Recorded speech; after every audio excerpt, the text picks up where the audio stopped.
Westfield Memorial Hospital provides high-quality health care to residents of Western New York, offering patients the most sophisticated medical advancements while keeping the ease and familiarity of a community hospital.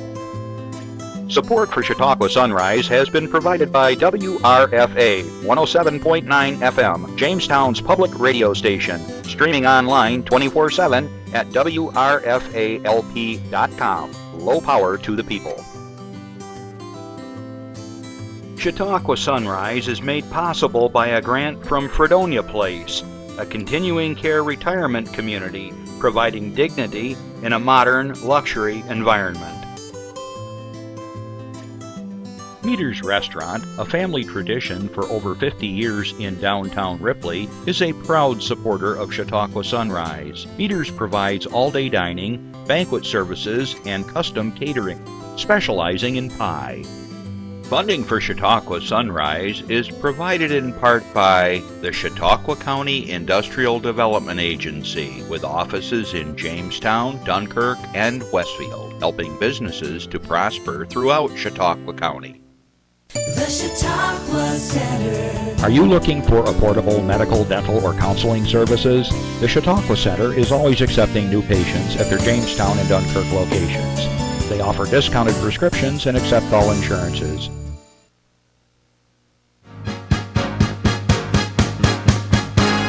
From the Access Chautauqua Studios in Mayville, it's Chautauqua Sunrise. Chautauqua Sunrise is hosted by Doc Hamels and supported by the award-winning volunteers at Access Chautauqua.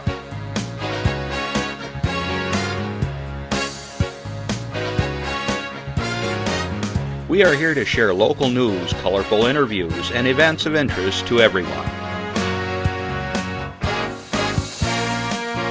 Chautauqua Sunrise is broadcast live Saturday mornings each week from 9 to 10 a.m. Send events via email or call us live. Check us out on YouTube and Facebook. And now, from the Access Chautauqua Studios, it's Chautauqua Sunrise. Good morning, everybody. I'm Doc Hamels. Welcome to Chautauqua Sunrise. We got another great show in store for you today. My very old and dear friend, not old necessarily in years, but old in time known each other, is Andy Goodell is here, our state assemblyman, and we've been having a really lively discussion prior to the show. So he's in the wings waiting to come on, and if you have questions or comments for Andy today, nice questions, nice comments in the sense that we are civil, give us a call at 716-753-5225. If you are shy, the show is now over. Jeff, what are you doing on me? Well, I think that was a statement about my guest. It was great being with you. It was nice knowing you.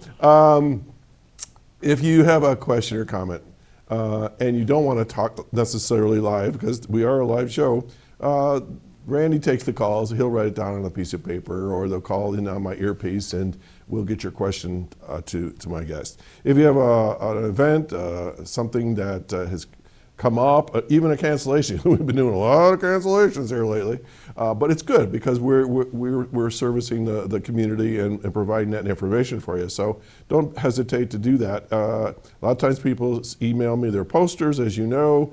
You can Twitter us. There's the Facebook page information there. And so on. We are streaming live, and so I want to say good morning, good afternoon, good night, wherever you are in the world. Hi. Leave us a note on our Facebook page. Glad to hear from you. We get quite a kick to see people from around the world watching us, whether it's live right this minute or later on in the day. If you can't watch the entire show, as you know, all our shows are on YouTube. And for instance, if you wanted to look up today's show, you just go to YouTube, type in Chautauqua Sunrise, put in Goodell, and about 4 shows would show up, and you just look for the one that's current, and there you go. Let's see what else we got going on here. All right, I want to say good afternoon, especially good afternoon to all of my listeners on WRFA 107.9, low power to the people over in Jamestown. Hey, everybody, thanks for joining us. So glad you could. It's just great that we're able to spread information around, good information, true information, factual information throughout the community, whether it's through Facebook, streaming, radio here at the TV station. And remember, this is public access, so this is for you guys. We do it for the community. Let's see. Got a few things to share with you. One of my fun notes is last week we had Carrie Skelton on, and I pulled out a bag of quinoa. And that's that little tiny grain that you cook and that sort of thing. And she told me how to cook it. And so I want to let you know that I eat a lot of weird things, so this isn't necessarily weird, but I mean, I'm the guy that does these things. So I cooked it up, and that little bag of quinoa made like this much. It was unbelievable. Well, I've tried about 3 different ways. I gotta tell you, you gotta try that. It's really good stuff. You mix it with vegetables, or you can eat it like oatmeal, or you can put it in as a side with meat or whatever. It's really very tasty. So check it out, quinoa. All right, here's an update for you. The Chautauqua Sunrisers, we took off last Sunday at 7:30ish, and we attempted our 33.5-mile ride for Roswell. Well, it was hot. Jeff made it all the way back to Meters that day. I tapped out 2 miles short. I just couldn't finish. It was, we were like on the road for over 3 hours, and Randy, he tapped out over in Westfield. It was just a really hard ride at the end there. But I especially want to thank everybody that supported us and sponsored us, and all in all, it was a great ride. It was my 4th ride, and I just wanted to let you know, here you go, Justin, you can do a little close-up on this one. Here we go. If you hit a certain level of support, they send you some merch, and I gotta see where he's going. Okay, he's gonna be over on this camera right here. And so this is, I point this out because this was the 25th, let me get this just right, 25th annual anniversary ride. So 25 years people have been riding for Roswell, and they've raised millions of dollars. And I wanna let you know that you still can contribute to the ride this year. Thank you, Justin. That you can still contribute, not necessarily just to me or anybody, but just to ride for Roswell, the cause for cancer. I don't know anybody, unless you've been living under a rock for the last 40 years, that doesn't know somebody that's been afflicted by a cancer, whether it's benign or it's been something more serious. I've lost family members and friends to cancer, so it's personal, and so. The 3 of us raised a bunch of money, and I asked the guys, let's put together all the miles that we've ridden, and Jeff has ridden so many miles, and Randy's, I forgot how many years he's ridden, and how much money we think we've raised, just the 3 of us, because you don't realize 3 people could make a big difference. So, I mean, we're talking thousands here of dollars, and so we're gonna try to let you know about that next week. So anyways, we finished up, not as strong as I would like, but 31 miles was still a good ride for me. Little note, this Thursday at Mayville Park at 6 o'clock, there's a outdoor open air concert, and I'll be part of that. I'm playing with the Growlers, Bob Henry and Rainey Henderson, and myself will be playing really a variety of music. So from 6 to 8 out in Mayville, should be a fun time, free of charge as far as I know, and the weather is looking pretty good. Have a lot of fun with these guys. I've just started playing with them the last few weeks, and playing some music I really do enjoy. I call it Americana, they call it Newgrass. There's some country in there, a little bit of rock, Southern rock and things like that. So if you are so inclined, grab a chair or blanket or whatever and join us in Mayville, 6 to 8, this coming Thursday, the 20th. Okay, I got a few announcements to share with you, and then we're going to get to my guest. All right, we have a slide here. So let's start right out with that one. Beautiful slide. All right, this is where I have to go slow and speak slowly because they use alliteration, which means the same letter over and over again. So here we go. Infinity Visual and Performing Arts Incorporated will be hosting a virtual fundraising event to showcase local musicians, local artists, Infinity students, and more. The grassroots fundraising initiative comes on the heels of the COVID-19 pandemic, which caused the cancellation of all of Infinity's 2020 fundraising events, including their annual campaign, art market, auction, spring student showcase, and one that I have supported and played at, I think, 8 times, the local music showcase. Those are all wiped out. Each of these events raised thousands of dollars. The idea for a virtual fundraiser sprang from the excitement of Infinity staff and individuals from the local music and art scene who wanted to help Infinity and their students despite the cancellation of all the in-person events. All right. Infinity's executive director, Shane Hawkins, said the following. Each year, our team at Infinity conducts more than a dozen fundraising efforts and events to raise $60,000 to $70,000 towards Infinity's annual operational costs. Here comes the alliteration. The COVID-19 pandemic caused the cancellation of nearly all Infinity fundraising activities this year. The Infinity Phoenix Fest, say that 10 times fast, Andy, is a collection of our favorite, there goes another one, of many of the parts of the canceled fundraisers. So, ready for this one? Phoenix Fest, Infinity Phoenix Fest favorite fundraiser. Whew. It is a community event. It incorporates our musician and our artist community, and it provides a virtual performance, a venue and show for everyone in our community. We miss our students, we miss our performances and audiences, and we hope this event will celebrate community, set the stage for Infinity's comeback after COVID, and bring everyone who tunes in a week of engaging Phoenix Fest entertainment. Sounds like a lot of fun. I've already posted online that we here at Chautauqua Sunrise are supporting them, and we are one of the sponsors for this event. As a virtual event, the Infinity Phoenix Fest will take place online. All events will be completely visible by the public through Infinity's Facebook page, as well as a variety of participating local musician and artist pages.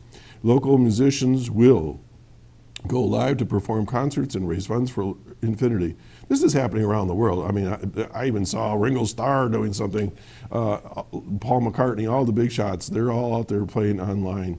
Local artists will have the opportunity to create something live, showcase their work, or give virtual tours of their studios while also fundraising for Infinity through shared donation buttons. Infinity also is encouraging supportive community members to create peer-to-peer fundraisers and on and on and on and on and on and so on and so on and so on. So this is a great event. If you have questions or want more information, give them a call at Infinity at 664-0991. Now, if you're not familiar with Infinity, they help kids, all ages, even adults, seek, delve, experiment, try out their artistic, musical, theatrical, whatever, those kind of fine art things that are like little seeds in all of us. And I think every one of the musicians that are of my age group and genre would say the same thing. If we had Infinity, Eric Clapton would be out of a job. If we had started out young and with YouTube and all the assets that are now available to young folks, we would have been unbelievably good. We're good now, but we would even better. And this gives folks the opportunity to showcase their work and perform and so forth. So anyways, keep that in mind, support Infinity. I'm high on them. Okay, we got another slide. The 32nd Annual Ability Awareness Awards. Let's see. All right, this is from our friends over at the Resource Center. The 32nd Annual Ability Awareness Awards are coming soon. Who will you nominate? Do you know a person with a disability who has done something amazing in their life? Do you know an individual or organization that has done a great job in improving the lives of people with special needs? Then nominate them for an Ability Awareness Award. Visit the Resource Center's website at resourcecenter.org or give them a call at 661-1477. The nominations are open till August 24th. Okay. Next one, I got another slide today. Prevention Works. All right. They're having their chicken barbecue coming up August 27th. I think they just had the other one in Lakewood last week. This is going to be held from 11 a.m. to 2 p.m. on Thursday, August 27th. The location is the Econo Lodge over on Bennett Road, Building A in Fredonia. And the dinner is going to include half a chicken, mac salad, potato salad, and a roll, and it's only $12. So check that out. And let's see, I got just 2 more things here. Okay, we can leave that. Register now for early bird pricing. No, that's not true. This is old information. All right. The early bird pricing is gone, but you still can sign up for the Chamber of Commerce golf tournament. Okay, I would do this, but I'm banned from all golf courses in Chautauqua County because I'm that bad. They have my picture in the locker room with a big line through it. Don't let this man near a golf club. Considered armed and dangerous with a golf club. Anyways, while numerous events have been canceled this summer, we're proud to bring you the 2020 Chamber of Commerce Annual Golf Tournament, August 27th. This great event will once again be held at the beautiful Peak & Peak Resort in Clymer, New York, with an 11 a.m. shotgun start. All right, and let's see. A few things will be managed differently this year as we adhere to new social distancing regulations. We are asking that all golfers register and pay online in order to avoid gathering at a sign-in table before the tournament. Please check their web page at Chamber RSVP, that's all one word, chamberrsvp.org to learn more or to register. Space is limited, and it's sponsored by A Automotive, A.W. Farrell & Son, Bush Industries, Community Bank, Dahlstrom Roll Forum, DFT Communications, Insurance Management Company, Jamestown Mattress Company, Kester Associates, Lakeshore Savings Bank, Lawley Insurance, National Grid, The Observer, The Post-Journal, and Schultz Auto Group. You know what you should do, Justin, is you should get that little gizmo where they speed up the guy's voice like on those commercials so I can get everything in there in like 5 seconds. Okay, so that's coming up August 27th. If you want to golf, it sounds like it's going to be a lot of fun, and they're doing the best they can. All right, active parenting class. Join us for an upcoming active parenting class, ages 5 through 12, 6 virtual 2-hour sessions via Zoom video communications. This is going to be held on September 2, 9, 16, 23, 30, and October 2nd. The times are from 12 to 2, and it's on Zoom. Now, folks, if you don't have Zoom, it's really easy. You go to your computer, you look up Zoom, you download it, and then you just follow the directions. You can do it on your iPhone, iPad, your laptop, whatever. I Zoom on everything I own. To sign up for the parenting classes, give Kathleen Colby a call at 664-3608. She's the Director of Training Services. So why would you do this? Active parenting will give you the skills to achieve a fuller, more satisfying family life and help your children achieve greater happiness and success. The workshop will show you effective ways to do the following. Open up lines of communication. Imagine that, your teenager not communicating, your young kid. Teach responsibility, courage, and other important traits. Encourage school success in 7 steps. Prevent future problems with drugs, alcohol, and sex. Use nonviolent discipline that really works. Diffuse power struggles with your children and stimulate independence as your child grows older. Sounds like some really good topics, and a lot of parents are struggling right now with their kids being home with this COVID matter, and I have a feeling there's some struggling going on. So anyways, check it out. I'm going to take a break. I understand we have a specially developed PSA, so I have no idea what this is going to be, but take it away.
And produced by Chris Burt. Thanks, Chris, for that. That was really fun to watch. We were sitting here commenting on the different stops that we were making, and whether you ride for Roswell or just get on a bike, just get out there and enjoy Chautauqua County. And as you could just see, just along the lakeshore, the grapes and all the good sights. And well, I got to get on the Facebook page and look at the rest of that video. It looks great. But we actually had a good time. The last few a couple of miles were really rough, but other than that, we had a lot of fun and good memories. All right, enough on that. I'll come back to someone that I've known for quite a long time, our state assemblyman for the 150th district, Andy Goodell. Andy, welcome back. Welcome, Doc. It's great to be here on Sunrise with you. You know, we did half the show already before we even did the show.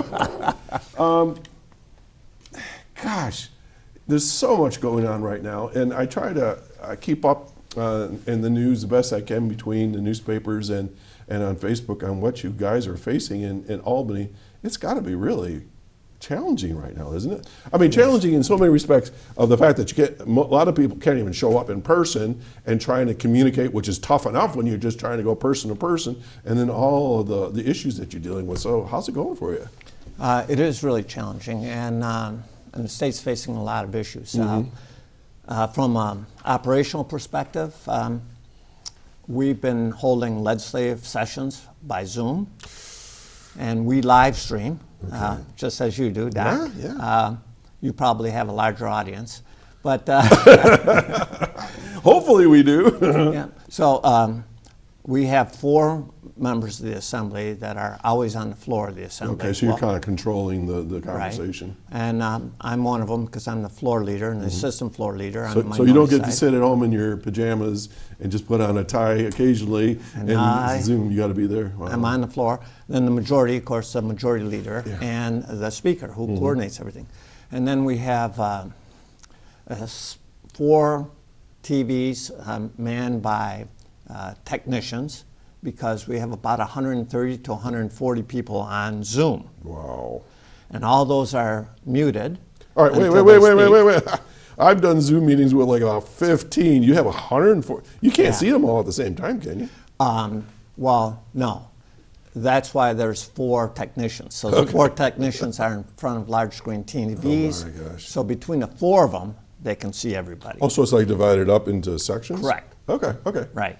And then if someone wants to speak, they indicate that on their Zoom by raising their hand, and then they're recognized by the speaker.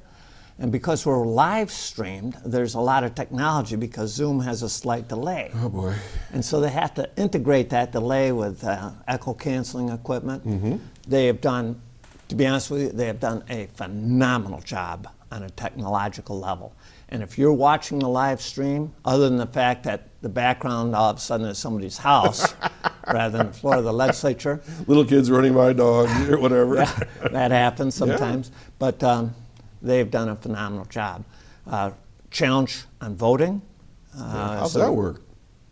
So a lot of folks don't realize this. A large number of our bills have unanimous consent. Okay. They're technical bills, or they're bills that we all agree are great ideas. And so on those, we announce that it's a fast vote and that everyone is being voted in the affirmative unless you call the respective majority leader's office or minority leader's office. They have a bank of phones to take your calls. They then relay it back to us onto the floor, and we announce that people are voting in a negative or contrary to everyone else. My eyeballs almost rolled back into my head then. Holy mackerel. So how long, so from this time you announced the bill to the time it's finally voted on, how long are we talking? It varies, because there's 3 ways we vote. Okay. One is it's a non-controversial bill. Well, okay, let's use that one. How long does it take? Everyone supports it. Maybe a local bill, for example, like we had a bill that would authorize the city of Jamestown to hire a plumbing inspector who doesn't live within the city. Nobody opposes that. We announce it, we hold it open for a minute, Oh, that's it? and then we'll go to the next one. Okay. Now there's a separate category, and the separate category is those bills that are more controversial. We may debate those. Right. Each person has 15 minutes to debate, and 2 minutes to explain their vote. Depending on how controversial, that can be quite extensive. All right, now, I got to ask you a question. To explain their vote. I've never heard that term before. Right, so we open up the voting, and you're voting yes or no on the bill. You can be recognized by the chair, and you have 2 minutes to explain why you're voting yes or no on that particular Oh, bill. so you're trying to maybe sway your colleagues based on your vote? Yes, or explain to your constituents who might be watching. Oh, okay. I'm voting against the plumber because he's my brother-in-law. Exactly, right. Whatever that might be. Yeah. Typically on those votes, you'll often find that the majority might be in one view and the minority might be a different view, in which case each leader will stand up and, for example, the majority leader might say the majority is generally in favor of this bill, but if you oppose it, contact the majority leader's office, and likewise the minority leader, that would be me, would stand up and say the Republican minority is generally opposed, but if you like this bill, please contact us immediately. We then hold those roles open much longer because we know they're more controversial. All right, so I want to ask you a question because this all has to do with communication to me. You know, when I talk here, I try so hard to focus on what I'm saying so I'm not misrepresenting something.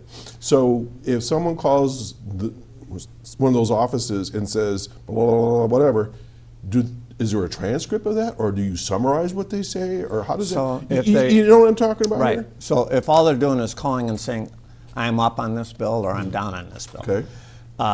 They keep a running total and they have a list of all the members. Okay.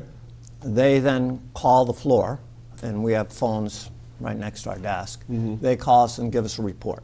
Okay, but so there's no discussion at that point. It's just yes or no, up or down. Right. And, Okay. And if you want to explain your vote, because on any vote you can Then do you that. do it through Zoom. You do it through Zoom. Gotcha. Okay. And then the last way is on really controversial votes, we'll call a slow roll. All right. And on a slow roll, they will call each individual member All in 150 of you or order, whatever? all 150. They'll unmute you if you're on Zoom. You come on, you say, this is Doc Hamel. I vote yes or no. And they say, Well, it thank just you. depends on what Andy was going to do. Yeah. That happens sometimes. But See, G comes before H, so I would have waited. yeah, that's true. And then they'll go to the next person. Is it alphabetical order, or is it by Yeah. district? No, it's alphabetical order. Okay. And then there'll be some people there they miss because they stepped out for a minute or whatever, and Gotcha. then they go through a second time, pick up anyone else. That process takes about an hour and a half For one bill. for one bill. We've done it twice. We don't do it often, but on a really controversial or a very important bill, we'll do a roll call. Last time you were here, we did the day in the life of an assemblyman, I believe. So how many days a week are you Zooming? Well, this has been And a very... I know it depends on how many bills you have, but I mean, Right. on average, would you say? So this has been very unusual because we suspended a lot of the sessions. The last time we were in session was in the middle of July. Okay. We were in session for 4 days. My day would start before 9 a.m. because I review every single bill that hits the floor, and I review it with the assistant minority leader to decide whether it's a non-controversial bill or whether it's going to be debate, and if there's debate, we lay it aside. So that starts around 9. Typically around noon, we'll get together for session. By Zoom. Yes, although the minority leader and the assistant minority leader are on the floor. The two of us The four of you are there. Yeah, we're on But the I mean, floor. when you go into session, everybody's then online. So Right. everybody knows this is the time we're meeting. You know, just to set up a Zoom meeting and get everybody on the same page is another matter also. Sometimes it takes an hour or so before we have Yeah, everybody clicked in. Oh, Yeah. I thought it was tomorrow. exactly, Ah. and we'll be there on the floor calling people on the cell phone. Where saying, are you? Yeah, where are you? You need to log in, and then once we have the people logged in, we start. The last time we were 4 days, and we went to 9 p.m. on the first 3 days, pretty much on schedule, and then the last day we had wrap up work, and we went to 1 in the morning. Okay, so I'm assuming as you're doing this, the Senate is doing this similar kinds of things? as well? Similar, yeah. I mean, I'm not asking They're on to a speak different for George, schedule. but I mean, but the same idea. Yeah. Okay. Wow. Theirs is a little easier because they have half Lot as less, many members. Yeah. Is it effective, what you're doing, as far as the process? Not the end Yeah. result, but the process itself. Yeah, we take great care, Mm-hmm. even when we announce, like I might say, the Republican caucus is generally, in favor of this bill. Mm-hmm. Those who are opposed are encouraged to call in and vote no, for example. And we take great care to make sure nobody's embarrassed and that everyone's vote is recognized. Good. The debate process has been extraordinarily smooth. I've been amazed. And there's an incredible amount of communication, bipartisan communication between me and the majority staff to coordinate the debates. So when they call up a bill, they already know which Republican is going to be asking the questions. They typically know how much debate we anticipate, whether there's more than one that's going to be asking questions, whether they're speaking on the bill. They line up their own members to answer the questions, and they have to line up their staff. That's a lot of work. Oh, yeah. A lot of behind the scenes. And it is a constant level of communication. I mean, Good. and it's all designed to make it move smoothly, keep the debate focused on the merits of the bill. We are very strict about personal attacks. Good. Yeah. That's good to know. And we work hard to, and by the way, a lot of people may not even realize this. Oftentimes, a majority member will come to me and say, well, what are the issues? What are the questions? Yeah. And Let's I'll share. Keep it rolling. Yeah, I'll share in advance what the questions That's are good. likely. Sometimes I'll share the answers. I mean, if it's a factual issue, I'll share where we're looking. Yeah. Because our mission is not to embarrass their member. It's to focus on, is this bill a Yeah. good bill? Will it help us? Will it move us forward? Well, Can we improve on it? Because next time it may be the other way around, right? Absolutely. That's good. That's good to hear. I have been finding some organizations actually like Zoom. They're finding that for day-to-day common, non-essential stuff, hey, we don't have to travel. We don't have to have meals and stuff.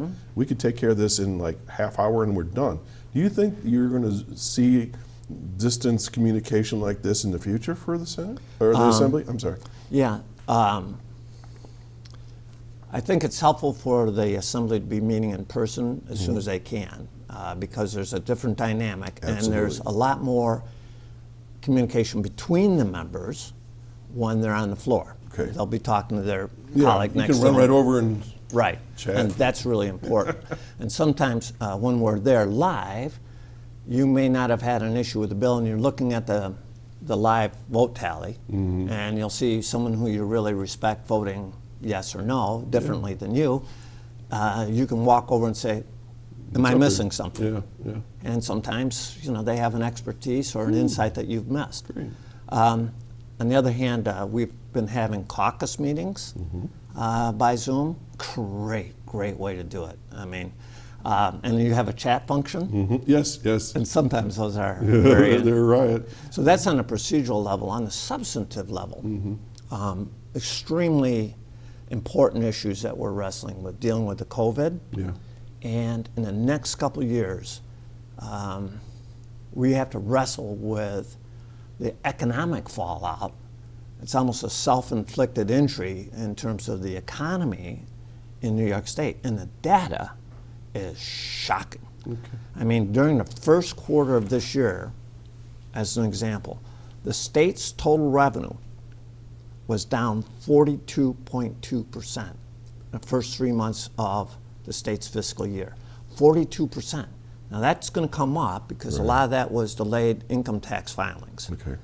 But we're looking at projections in the range of 20% reduction in overall state revenue, which translates into $10 to $15 billion in revenue shortfall.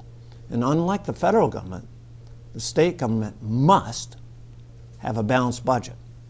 It's required. And so we are hoping, of course, that the federal will help us out this year. But we know that even the federal government cannot afford to continue year after year. Yeah, there's only so much money in the Right. piggy bank. And you saw that in 2008, where the federal government came through when we had the 2008 recession. But in 2009, they made massive cuts to education and everyone else. And so the challenge as we go into the next 2 years is, how do we restructure the state's finances?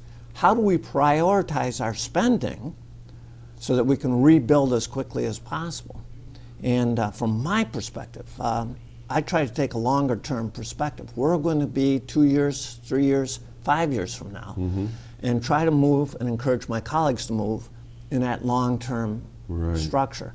And that's where I call on that, my economics background and my business background. Good. And I have specific ideas on how we ought to approach that. Right. Hold on, we'll come back. We have a call. Take a Great. call. Okay. Good morning, caller. Hey, good morning, Doc. Good morning. How are you? I'm blessed. Jim Kurtz here. Hey, Jim. Hi, Jim. Hey, Andy. I saw a picture of you on Facebook last night, and you looked like you were just graduated from high school. Well, you must have saw the CSEA sign on Maple Hill then. Yeah, you look great, Jim. So what's up, Jim? Hey, I had a question. I thought it was kind of apropos seeing you're sitting at the Mayville School, the old Mayville School. Yes, we are.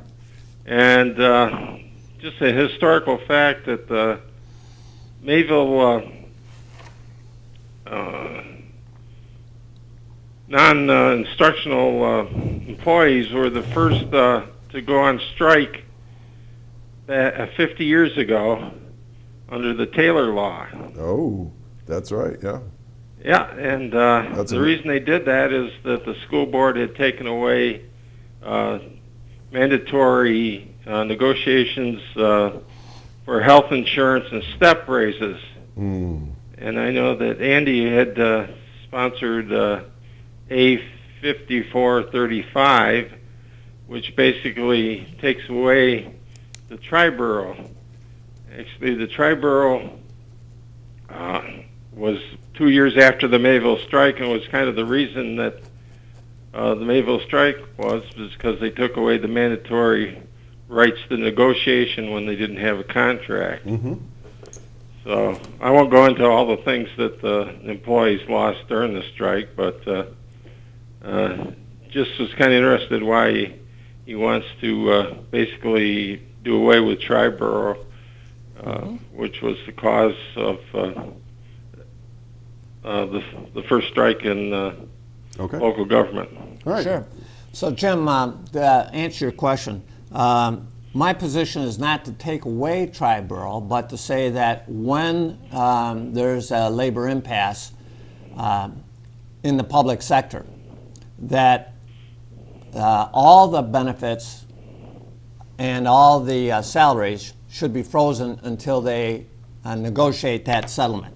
And so what tri-borough does, for those who aren't familiar with it, is it basically says that when a contract expires, or if there's they have not reached an agreement on a new contract, that the old contract stays in place until they reach a new contract.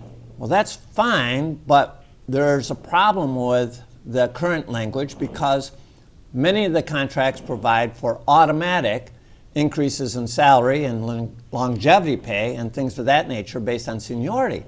And so you can have a situation where the public union and the legislature is at impasse, yet all the union members keep getting annual salary increases based on step increases in longevity pay. So that creates an uneven negotiating field. And so the amendment that I'm proposing, Jim, would say that when you're in an impasse, management can't take away any benefits, but employees are not getting more benefits during the impasse. And so it would impose a hard freeze on all salary changes or benefit changes in both directions, not just one direction. So it's a timeout for but everybody. It's Yeah. a timeout for everybody. And so, Jim, just to be clear, I'm not proposing the elimination of tri-borough, but rather clarifying that its original intent was that when there's an impasse, all benefits and all salary changes are frozen until they reach a new agreement. Okay, Jim? Well, okay, I guess the only thing I would add to that was they've got 50 years that if they didn't want that steps in the contract, that they could remove it. Well, all my legislation that I introduce, Jim, reflects legislative changes and often to legislation that's been around for a long time. And part of our challenge when we're on the floor of the legislature is to continually review legislation that we've had and look for opportunities to tweak it or fine-tune it or improve it. And I'm hopeful that the legislation that I introduced does that. But that's where we're at, and thanks, Jim, for the call. Yeah, I was just going to say maybe you could tweak it on the other side where there's penalties for the employer for causing the strike. Okay, well, we'll have to take a look. Jim, thanks for calling. You take care. Hey, thanks much. Have a great day. All right. Yeah, bye-bye. All right, folks, that's how easy it is. If you do have a question, we still have about 17 minutes of the show left, and we'll take your call, 753-5225. So let's get back to the impact of COVID. And I'm not here to ruffle feathers necessarily, but I've been hearing this statement that as of November 4th, COVID's going to disappear. I don't know why anybody would say that, but I keep hearing this. It's here for the long haul. Oh, yeah. I'm hopeful that in November or December they're moving forward with an effective the vaccine or something like that. And of course, I'm also hopeful that as time goes on, the ability of this virus to spread will decrease because, of course, you develop herd immunity. Right. And we're discovering more and more some of the idiosyncrasies, if you will, of this virus. And that's helping us respond in a more appropriate way. So, for example, we've known right from the beginning that children, thankfully, are not responding as seriously as older adults to this virus. Very, very few young children have had extremely serious reactions. There are some, but not many. And we know it targets adults that have comorbidities. Comorbidity, yeah. Yes, Yeah. Other problems. We're also discovering that because it doesn't affect young children as much, they are also less likely to be carriers than someone who is overwhelmed by the virus. All this, we're also discovering, of course, that some of the vaccines that were given for other things. Right, we were talking about that earlier. Yeah, like flu shots, for example, or shingles or Pneumonia, pneumonia shots. yeah. That seems to be helping people have much lower reactions. We're getting data in now from our prisons that show that upwards of 95% of the inmates who are always required to wear masks had very mild cases. That is, they were asymptomatic. 95% of those who tested positive were asymptomatic, which tells us that the masks, even if they don't keep you from getting the disease, may help reduce the impact of the disease by reducing the amount of viral loading that your body has to handle. So our knowledge is getting better, and hopefully in November we'll be much more knowledgeable than we are here in August. Let's go back to the kids, though. I'm seeing where they've had to close schools and quarantine thousands of kids because the virus has spread. Now, you say young children, so maybe this was teenagers. I don't know the facts. But I think before the show we were saying it's not so much necessarily the kids, but it's bringing home the virus to grandpa, grandma, mom and dad, or a sibling that has some issues. So how do you think the state's progressing right now as far as reopening schools and so forth? I mean, what's your feel on this? Well, as you know, the governor's indicated that schools can reopen. But and the word there is can, right? Can. Will not, or will, but can. Right, can. Can. He's required every school to develop their own plan, which, by the way. And the buzzword there is own, their own plan. So Right. can and own. So he's kind of keeping it local. Is that what I'm hearing? Yep. Okay. The State Board of Education is giving guidance Good. and is reviewing those plans, as is the Department of Health. And I support the idea of individualized plans that are developed on a local level, Good. using the expertise of our superintendents and our Board of Education, consistent with DOH, Department of Health, and Board of Regents guidance. And that localized, flexible approach makes the most sense in my mind, because right today, we know that over 3/4 of our districts don't have a single active case within their school district. Correct. And so the reopening plan in a school district where there's high levels of infection should be very different than the reopening plan for a school district where there are no recorded cases in that school district or even in neighboring school districts. So then, suspending sports and other kinds of activities from district to district makes sense. It may make sense, but not necessarily. Well, yeah, because there's always that cross-contamination, but not encouraging it, because Right. But if you're looking at Chautauqua County, for example, and I think we have 3 or 4 active cases right now. at the moment, right? Right, and we have 17 school districts. So 14 out of the 17 school districts, at least by most mathematical analysis, have no active cases in their school district. Would it make sense for them to continue sports with school competitions with other schools that have no active cases? Absolutely. Would I recommend that Jamestown High School travel to a school district where they have a high number? No. So I'm recommending that we maximize the reopening consistent with an individualized and flexible evaluation of the risks. So some kids could still be on Zoom. Some kids could Certainly. show up in person. And I think there's, from what I've read across the country, there's all kinds of variations. Kids come in person 2 days a week, and they stay home 3 days a week, and then it switches and back and forth. And boy, oh boy, can you Yeah. imagine your kindergartner in front of a TV screen all day? I mean, And we know that the good students are going to do fine whether they're online or in person.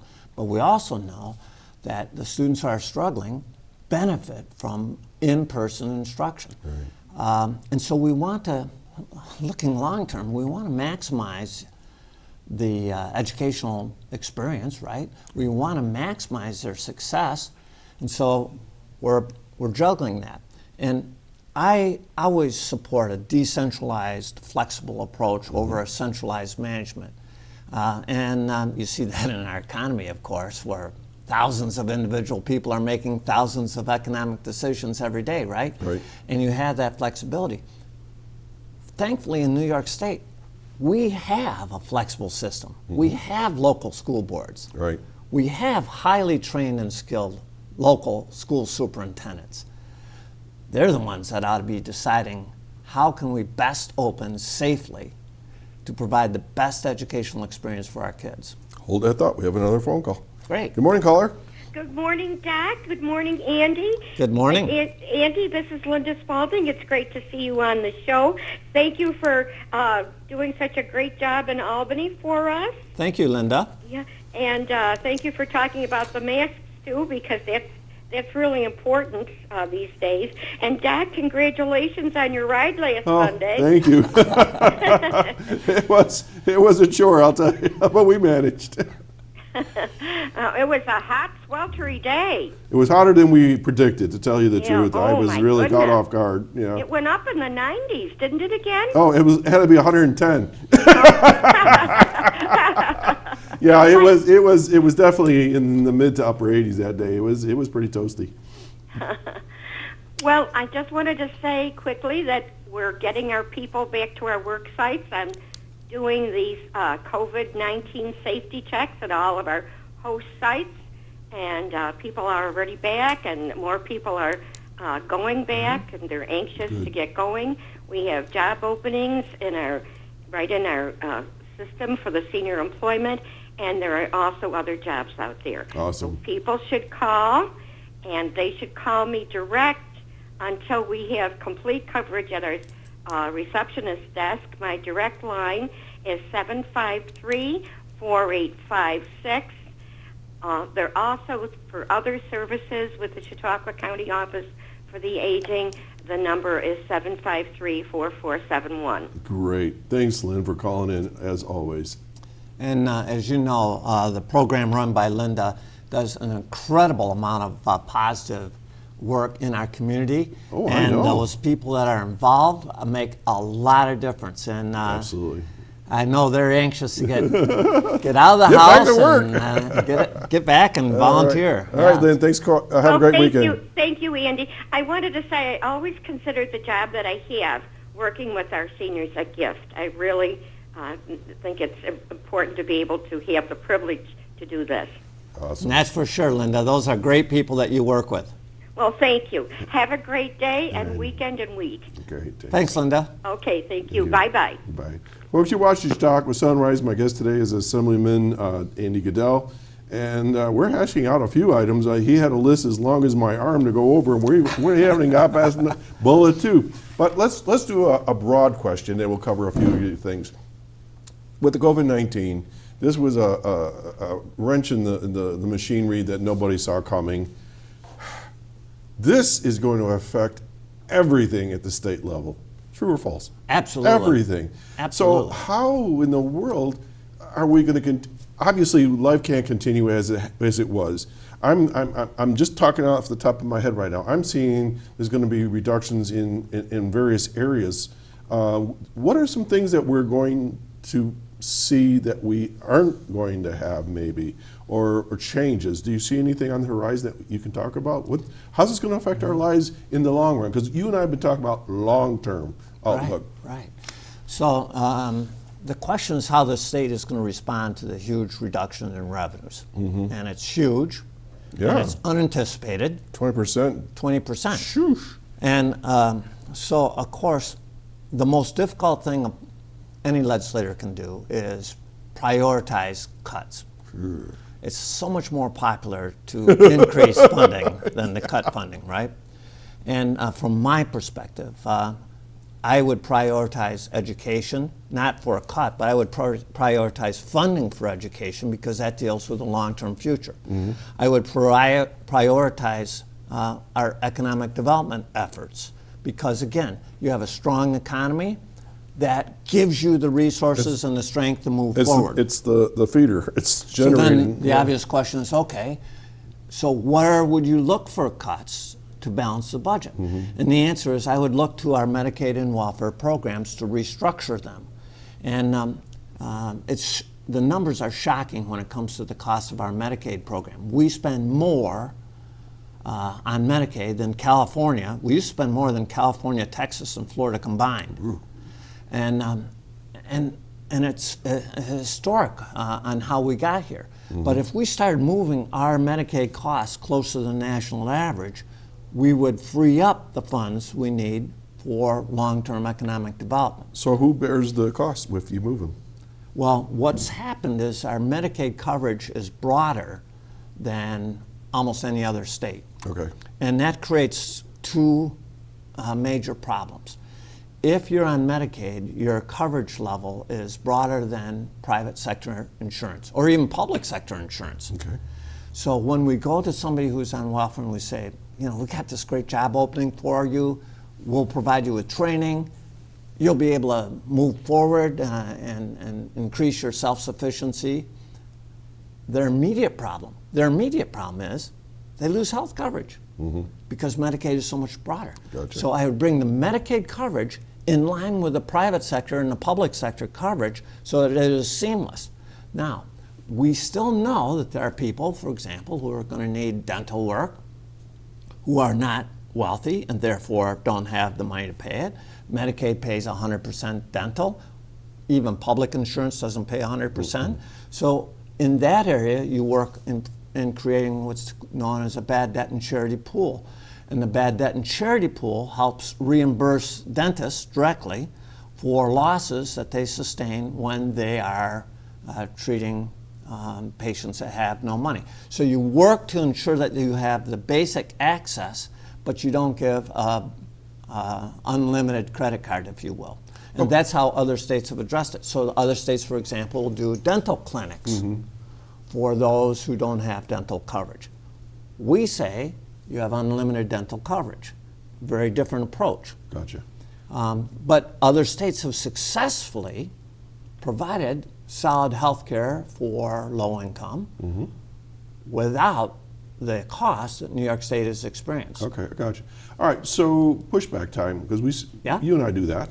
So, Andy, I've heard this probably for the last 15, 20 years, that Medicaid was sucking the life out of New York State because the costs were out of proportion. Why is it taking so long to make the changes? Because you got to look at how the politics came about. Okay. And so, historically, the providers, the docs who are being paid by Medicaid, tended to support the Republicans in the Senate. And the Democrats in the Assembly were supported by the welfare advocates. Okay. And so it was a match made in financial hell, which is why every option that came down, the Somebody Senate was unhappy. or was pushing for it either way. Yeah. Exactly. Okay. So Now, why the is danger we have, by the way, is that there's this mantra out there, let's raise taxes on the rich. okay? Here's the problem that you have. The rich can move, and Right. they They're have mobile. been. Yeah. In 2018, New York State led the nation in the loss of adjusted gross income. We lost over $8.2 billion in adjusted gross income. So if you look at the total income tax returns for the state, it went down by $8.2 billion Yeah. in adjusted gross income. Who was the biggest gainer? Florida. They gained moved. over $17 billion. What's the difference? Florida has zero income tax. Right. New York State, in New York City, because New York City has its own income tax, is 13 to 14%. So put that in perspective. Let's say you're one of those high wage earners and you're making, you pick the number, $1 million a year. Okay. Your state and local income tax in New York State would be $140,000 a year more than if you moved to Florida. Then with COVID-19, we shut down all the offices and showed the rich how well they could work from some remote location. Buzzing. And so if you raise the income tax even higher in New York, you will accelerate the movement Yeah. of the wealthy to other states. Okay. Now, in all fairness, you have 1 minute left on this show today. So, you got the minute to tell folks whatever's on your mind. Well, I think what we need to do is focus on how we can respond to the financial crisis in a way that promotes education, promotes our economy, and builds a better and stronger New York looking long term. Long term. And that's my mission when I'm in the floor of the Assembly. How can we strengthen New York State long term? Yeah, it's a good challenge. How many years is long term in your mind? 3 to 5 years. Okay. So not an eternity, but 3 to 5 is usually a business plan. Yeah, All right. Well, yeah. Well, I wish you luck on your long-term plan. Folks, Thank you've been you, Doc. watching Chautauqua Sunrise, and Andy Goodell, our state assemblyman from the 150th district, has been our guest. I hope you've got a little tiny piece of what's going on in Albany. We didn't even scratch the surface. We'll have to do this again. Thanks, Doc. All right. So, folks, you can watch the show again. Is there a phone number? What do they call it? How do they get a hold of you? 664 664 7773. 7773, and that's your office here in Jamestown. That's correct. All right, folks. Enjoy the summer weather, and let's keep track of what's going on in Albany. It's something important to all of us. Take care. We'll see you all again right here on channel 1301 at Access Chautauqua in the beautiful downtown Mayville, New York. Have a good weekend, and wear those masks. My mantra.